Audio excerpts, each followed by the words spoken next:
From the start of recorded history, we have created and observed folklore and mythology, from leprechauns to Wendigo. There are countless stories of mythological creatures, a lot of which are supernatural or demonic in nature. Welcome to Encounters with Folklore, a new series where we will be discussing the origin of these stories, interesting facts about them, and most importantly, telling 3 unique true encounters with the demons of old. This evening, we're going to dive deep into one of the most spine-chilling legends from Latin American folklore, the tale of La Llorona. This legend has haunted the imaginations of many for centuries, and today we'll uncover the backstory and the terrifying details that make this tale so unforgettable. The legend of La Llorona has its roots in Mexican folklore, but its eerie cries echo throughout the Americas. Our story begins with a beautiful young woman named Maria. She was known far and wide for her stunning beauty and grace. Maria came from a humble background, but she caught the eye of a wealthy nobleman. They fell deeply in love and were soon married, despite the objections from both of their families. Maria and her husband lived happily for many years, and they had 2 beautiful children together. But as time went on, Maria's husband began to change. He spent more and more time away from home, and rumors spread that he was seeing another woman. Consumed by jealousy and heartache, Maria became obsessed with the idea of confronting her husband's betrayal. One fateful night, her worst fears were confirmed when she saw him with another woman. In a fit of rage and despair, Maria led her children to the river. Blinded by her grief and anger, she did the unthinkable. She would then proceed to drown her own children. As the realization of her actions sank in, she was overcome with horror and guilt. She ran along the riverbank, crying out for her children, but it was too late. Overcome by her sorrow, Maria threw herself into the river and drowned. She did this hoping to reunite with her children in death, but of course, Maria's spirit did not find peace. Instead, she became La Llorona, the weeping woman. It's said that her ghost wanders the riverbanks at night, crying out for her lost children and searching for their souls. Her mournful wails can be heard echoing through the night, sending chills down the spine of those who hear them. The legends warn that La Llorona, in her desperate search, may mistake other children for her own and take them away. People claim to have seen a woman in a white dress, her face hidden by her long dark hair, wandering near rivers and lakes.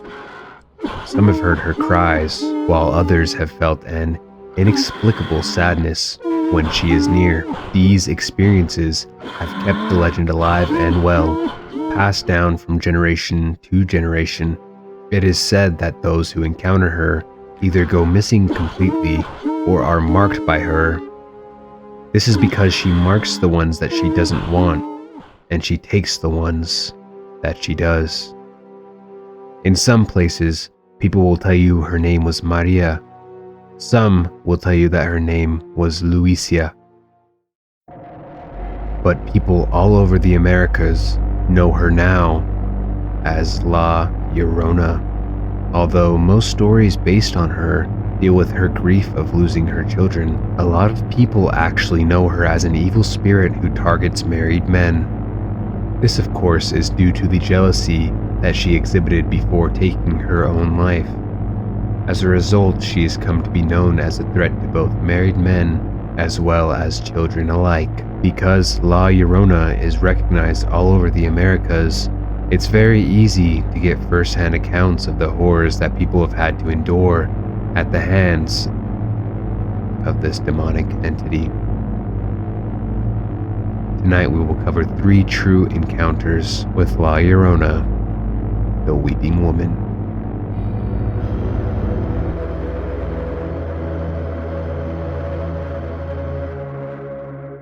When I was in high school, there was an old bridge on the outskirts of our town in Texas that everyone said was haunted. The bridge itself was a decaying relic.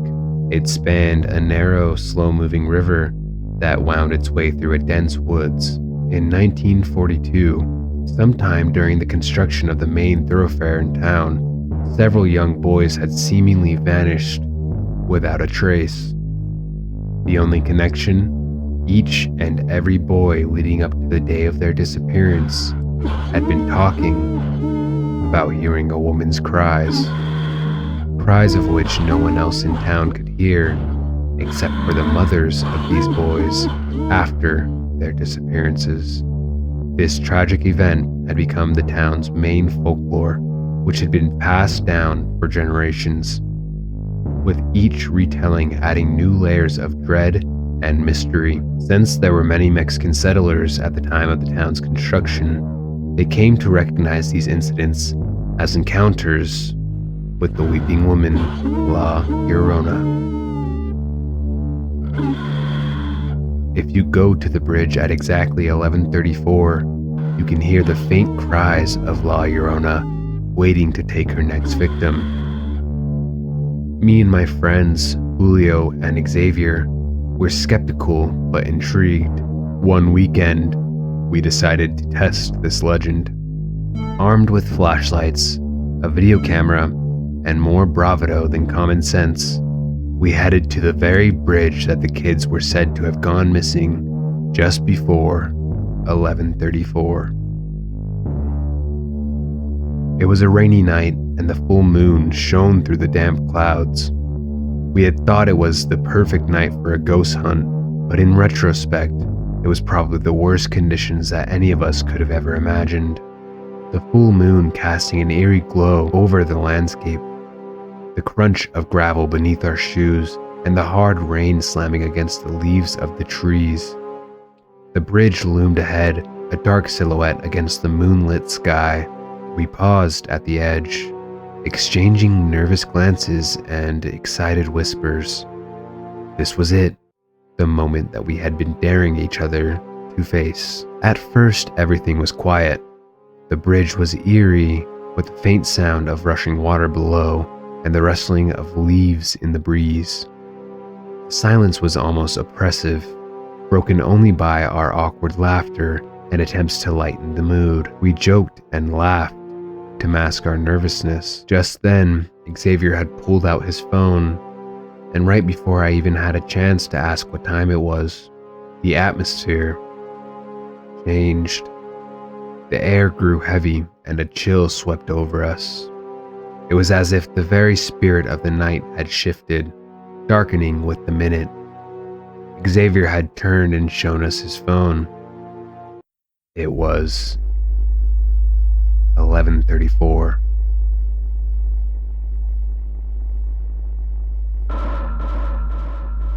We stood in an uneasy silence, the ballsiness we felt fading with each passing second. Then we heard it, a soft, mournful cry, coming from the direction of the river. It was faint at first, almost indistinguishable from the sound of the water, but it grew steadily louder. The cry was filled with such sorrow and despair that it had sent shivers down our spines. We stood, frozen, straining to listen, our hearts pounding in our chests. The sound was so human, so utterly heart-wrenching that it was impossible to dismiss. We turned on the camera and followed the sound, our laughter replaced by uneasy silence. The beam of the flashlight cut through the darkness, illuminating the old wooden planks and the gnarled trees on the other side of the bridge. As we reached the middle of the bridge, the crying grew louder, almost as if it was coming from beneath us. One of my friends, Julio, leaned over the railing to look, but he recoiled in horror. "What's that in the river?" he whispered, his voice trembling. We all looked and saw her, a tall, slender woman standing in the shallow water, her face obscured by her hair. Her dress was tattered and wet, clinging to her form as she swayed back and forth. Her fingers looked as if they were some sort of decaying tree root. The sight was surreal, like something out of a nightmare. Her mournful cry continued, filling the air with a sense of overwhelming sorrow. We stood there, transfixed, unable to tear our eyes away from the figure off in the distance. Before we could react, she looked up, and her face was a grotesque mask of anguish and fury. Her eyes were dark voids, her mouth twisted, and she let out a wail that seemed to shake the bridge itself. A sound so piercing and despairing that it felt like it could rip the very fabric of reality. As she screamed, our flashlights had all flickered out and died, plunging us into darkness. Panic set in as we realized the gravity of what we were witnessing. Suddenly, we felt the bridge sway as if something massive was moving beneath it. Planks creaked and groaned, and the water below splashed violently. The sounds of her cries in the turbulent water filled our ears, drowning out all rational thought. We could feel her anguish, her desperation, her eternal search for her lost children. It was as if her grief was a tangible force, reaching out and enveloping us in its icy grasp. Panicked, we ran back to the car, the sound of splashing water and her cries chasing us the entire way. The bridge seemed to lengthen beneath our feet, each step taking us further from safety. The night was filled with her wails, a haunting melody of pain and loss that echoed in our minds. Our breaths came in ragged grasps as we sprinted through the darkness, each of us only thinking of getting to the car. We finally reached the car, flung ourselves inside, and sped away, not daring to look back. Our hearts pounded in our chests, our mind racing to process what we had just seen. After escaping the area, the car radio turns on all of a sudden, and the time? 11:34. Not a single minute had passed. We all had exchanged looks of disbelief. For a second we questioned what happened, but the image of her twisted face and the sound of her cries were seared into our memories. When we reviewed the footage from the camera, all we saw was static. The audio, however, captured her cries clear and haunting.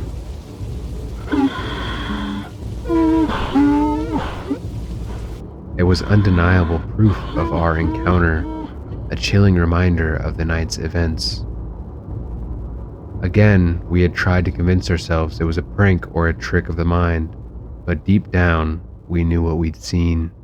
The bridge was closed a few years later, deemed unsafe due to structural issues. I've since moved away from that town, but I've heard stories from others who've encountered La Llorona all over southern Texas. Her legend lives on, a chilling reminder of the sorrow that haunts the night. I avoid places like that now entirely, especially at night. Some legends, I've learned, are best left told and not experienced.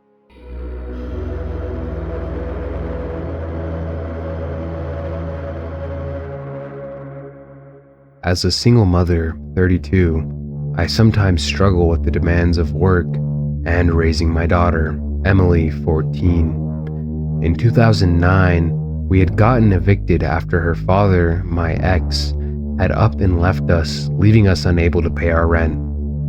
We were forced to move to a small, quiet town near the edge of a large forest in New Mexico. After her father left us, my daughter often started talking about her imaginary friends Of course, I naturally thought this was her then 5-year-old mind trying to cope with all the trauma of the move, as well as her father leaving. But none of these friends have ever bothered me until she started mentioning the crying lady. At first, I thought it was just another phase.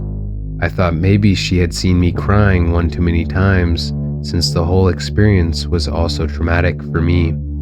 But then, strange things began to happen. Emily would wake up in the middle of the night, crying as she would call out for the crying lady. I started to notice her playing closer to the river, talking to someone who wasn't there. This was especially weird for her, since we had set very clear boundaries about how she was not to go anywhere near the river unsupervised. She has never been the type to misbehave, so this all struck me as odd. One evening, while I was making dinner, Emily was in the living room, napping on the couch. I usually wouldn't let her nap this late, but we had a long day shopping and running errands. All of a sudden, she sprung up bawling, and not the type of crying a kid does, but true cries of despair and fear. As I tried to calm her down, she whispered, "The crying lady doesn't want me to stay here anymore." My heart pounded as I tried to get her to explain. She told me she is taking me home soon. The fear in her eyes was unmistakable, and at this point I knew something was wrong. Over the next few days, Emily became more obsessed with her imaginary friend. She would draw pictures of a woman in a white dress standing by the river, always crying. The more I tried to understand, the more I realized that this was no ordinary imaginary friend. Desperate for answers, I began researching the history of our town and the legends surrounding the river. I discovered the tale of LlORONA, the weeping woman. I had learned about this story briefly myself during 7th grade in Spanish class. According to the legend, LlORONA was a woman who drowned her children in a fit of madness, and now her restless spirit wanders the earth, crying and searching for the souls of her children. The more I read, the more I realized that Emily's crying lady was actually LlORONA. It seemed as if she was attempting to take my child from me. I forbid her from ever going near the river again. I immediately started looking for a city to move to, but because of the move, I was unable to afford anything. One night, I woke up to find her bed empty and the front door open. Panic surged through me as I realized she had gone to the river. I ran through the darkness, following the path to the river, my heart pounding in my chest. When I reached the riverbank, the woman's face was hidden by her long, dark hair, but her soft, mournful cries filled the night air. "Emily," I screamed, but she didn't turn around. The crying lady began to reach for her and slowly pull her into the water. I knew I had to act fast, and I lunged forward, jumping into the riverbank. I tried to grab Emily, but it felt as if the force of a freight train was pulling her into the water. I was desperately fighting for my daughter's life when, all of a sudden, the force stopped. The surrounding water turned red. Emily had a long scratch down her arm, leaving her wounded, and my blood pressure through the roof. I had rushed my daughter to the car and was halfway to the emergency room before I could even process what had happened. During my earlier research on LlORONA, I had learned that she marks people who she doesn't want and takes people who she does. It dawned upon me. We got off lucky. If that thing wanted my daughter, she would have simply taken her. Even though the scar Emily got from LlORONA meant she was safe from her for now, I knew I couldn't take any chances. I decided to pull the trigger and just move in with my mom for a while, since we truly couldn't afford anywhere else to live. In the end, it was the best decision for our safety, especially the safety of my daughter. The only reason I decided to share my story online is because recently I learned that the town that we had moved to and experienced all of this in is infamous for the number of children that have went missing. The number of children missing currently is 47, and not a single one of those children has ever been found. In retrospect, I don't see how I could have missed this fact, especially during my research of the town. It was almost as if the town was trying to cover it up, like the town was working with her. Years later, I still have nightmares about the whole situation, and sometimes I think I hear a soft cry in the distance when I think about that night. Emily is now a teenager, and we rarely talk about what happened. I'm not even sure she fully remembers it since she was so young, but the amount of trauma that we both had experienced during that time makes it hard for me to believe that she simply forgot about the whole thing. Sometimes I catch her looking at her scar, often with a distant expression, and I wonder if she still remembers the crying lady.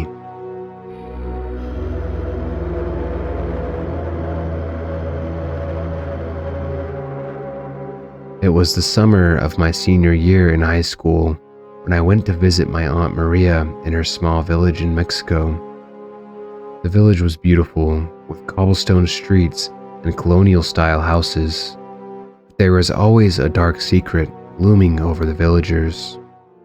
My uncle Eduardo, my aunt's husband, had disappeared several months earlier, leaving her heartbroken and confused. For months, Eduardo had been acting out of character, and eventually, he just vanished with no trace. During this time in Mexico, the cartel was in full control of my grandma's village. This usually didn't spell trouble for the locals. However, there were known cases of kidnappings, executions, and human trafficking. About 7 months after my uncle's disappearance, my aunt had finally given up and stopped searching. However, I knew I couldn't just let her give up on my uncle. I had dropped everything, including my summer job, in order to go to her small village in Mexico. From the moment I arrived, I noticed how much my aunt had changed. She seemed haunted, constantly looking over her shoulder and avoiding the river that ran near her home. When I asked her about Eduardo, she would only say that he had fallen under a spell. Not that he was kidnapped, trafficked, or even missing at all.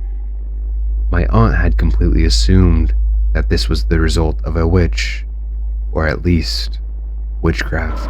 One night, while we were having dinner, she finally opened up. She told me about the legend LlORONA, a weeping woman who lured men to their doom with her beauty and sorrowful cries. My aunt believed that Eduardo had been seduced by this ghostly figure and that he had left her to be with LlORONA.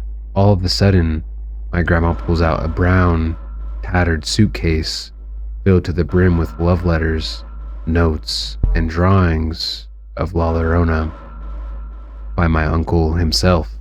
Going through the piles of letters and drawings, it was truly evident that my uncle had seriously fallen in love with this woman.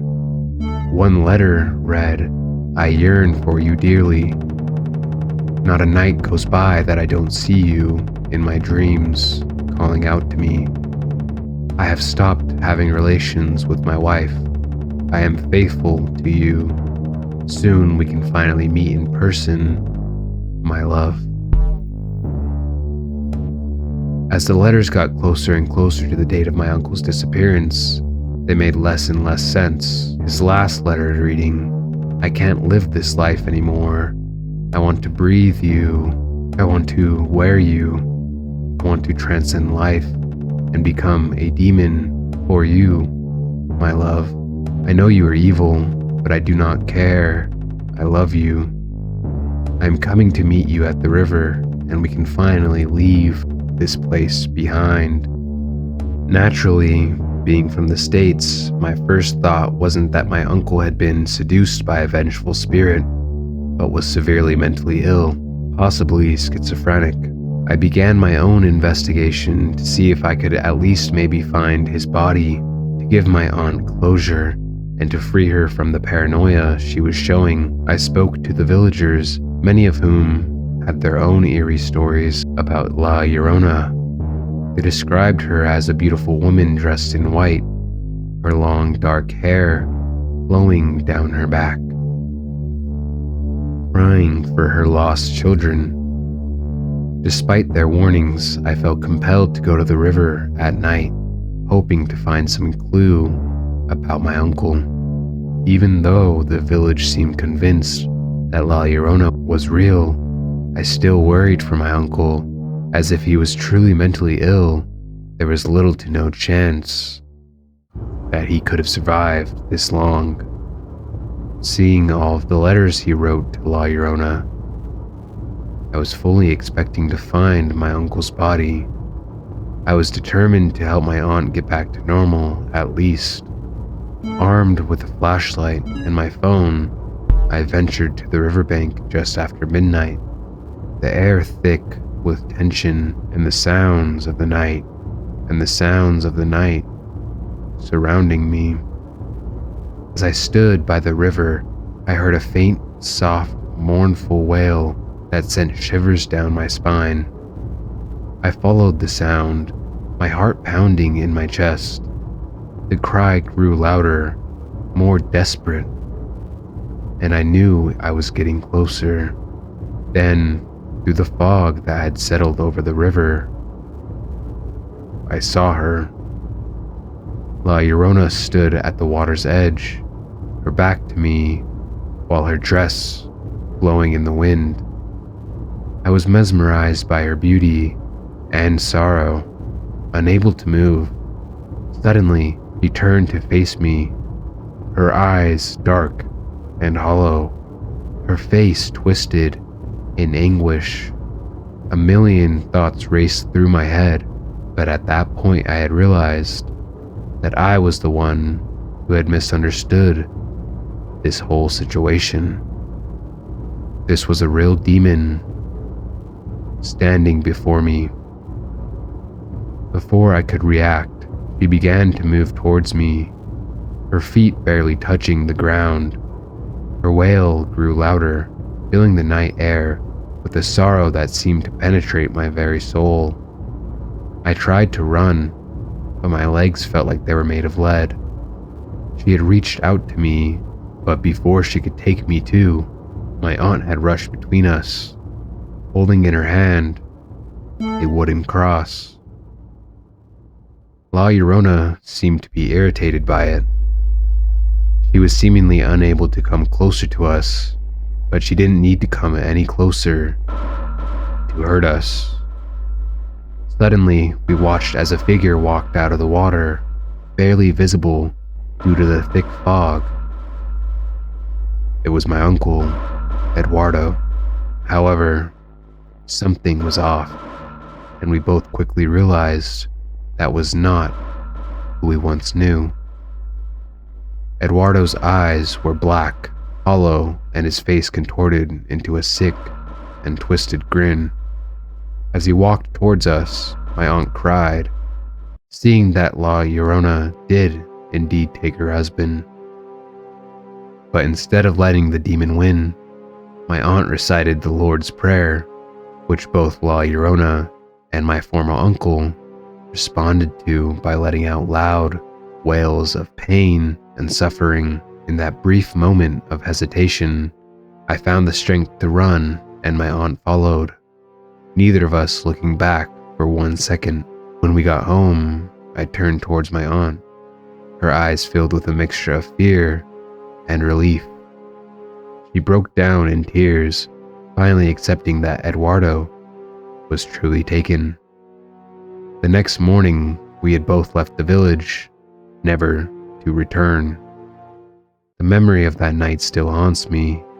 Years later, I still think about Eduardo, and my family had a ceremony for his spirit, hoping that he can rest in heaven. Well, that wraps up our deep dive into the chilling legend of LlORONA, the Weeping Woman. We've explored her tragic backstory from a beautiful woman named Maria to a tormented spirit searching for her lost children, and we also delve deep into various stories of encounters with LlORONA herself. This legend serves as a powerful reminder of the true despair and torment that grief can cause. Whether you believe in ghosts or not, the tales of LlORONA are enough to send shivers down anyone's spine. Remember, if you ever find yourself at a river and hear a sorrowful wail, it might be more than just the wind. Make sure you subscribe to our channel and hit the bell to stay notified whenever we post, so that you never miss one of these chilling stories. Share your thoughts and any spooky encounters that you may have had with LlORONA down in the comments below. And until next time,